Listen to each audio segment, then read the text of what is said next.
గురువుగారు, సకల చరాచర ప్రపంచంలో ఈ మొత్తం భూమి మీద చూసుకుంటే ఎన్నో విశాలమైనటువంటి పర్వతాలు ఉన్నాయి.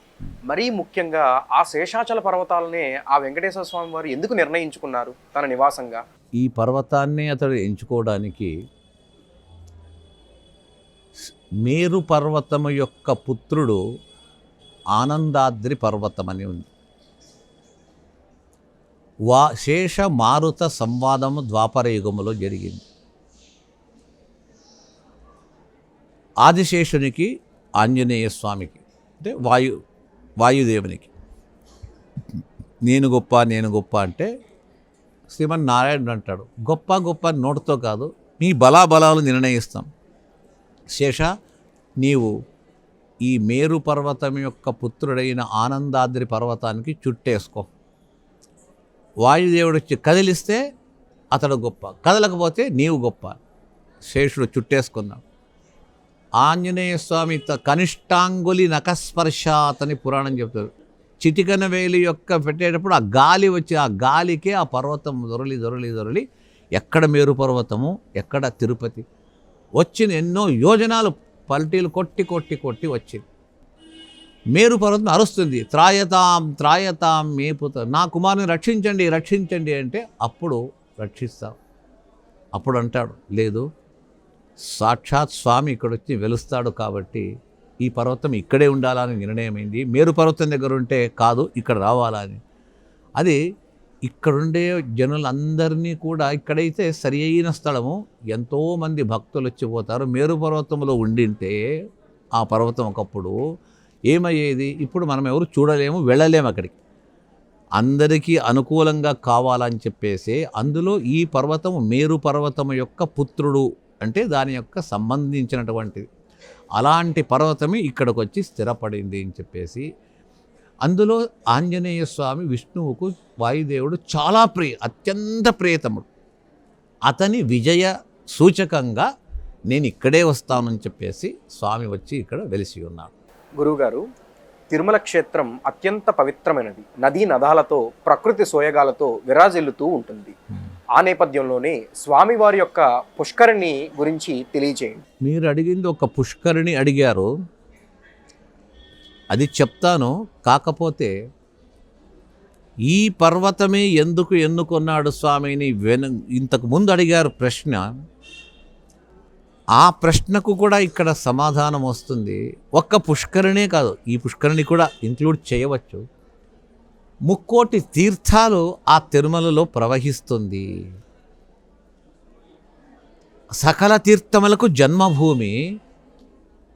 దేవతలు 3 కోటి దేవతలు ఉన్నారు, అంతే మాత్రం కాదు, అనేక తీర్థములు ఉన్నది. ఒక్కొక్క తీర్థము ఒక్కొక్క మహాఫలితాన్ని ఇచ్చేది. అందులో స్వామి పుష్కరిణి కూడా ఒకటి. స్వామి పుష్కరిణిని మన పురాణాలు బాగా వర్ణిస్తుంది. గంగాది సర్వతీర్థానాం జన్మభూమిర్ విరాజతేన్. గంగా, యమున, గోదావరి నదులకు జన్మభూమి అంట ఇది. అంతేకాక ధనుర్మాసే సితే పక్షే ద్వాదశ్యాం అరుణోదయే.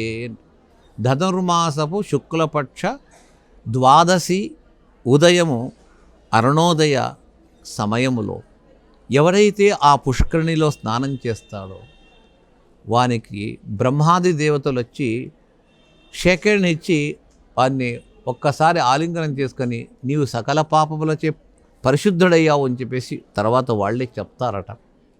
మనుష్యులు కాదు, వాంఛంతి దేవతా సర్వే అంట. దేవతలే మనకు తెలియదు, అయితే మమ్మల్ని వాళ్ళు చూస్తుంటారు, మేము వారిని చూడలేము. ఆ పుష్కరిణికి ధనుర్మాస శుక్లపక్ష ద్వాదశి ఉదయం 4:30 నుంచి 6 గంటల సూర్యోదయం వరకు ఉండే సమయము దేవతలు వచ్చి స్నానం చేసి వెళతారు ఇప్పటికీ కూడా. అంటే అంత ప్రశస్తమైనటువంటిది స్వామి పుష్కరిణి. అందుకే స్వామి పుష్కరిణి అంతే. అలాంటి శ్రేష్టమైన పుష్కరిణి అనేక తీర్థాలు ఉంది. అయితే స్తోత్రములో స్వామి పుష్కరిణీ తీరే రమయా సహమోద. స్వామి అడ్రస్ ఎక్కడున్నాడు? స్వామి అని ఈ నారద సంవాదములో చెప్తారు. మాయావి పరమానందం త్యక్త్వా వైకుంఠముత్తమం. ఆ మాయావి అయిన భగవంతుడు ఉత్తమమైన వైకుంఠాన్ని వద్దని వదిలేసి వచ్చేసాడట. నాకు దాంతో పని లేదు. ఎక్కడికి వచ్చాడు అంటే స్వామి పుష్కరిణి తీరే రమయా సహమోదతి.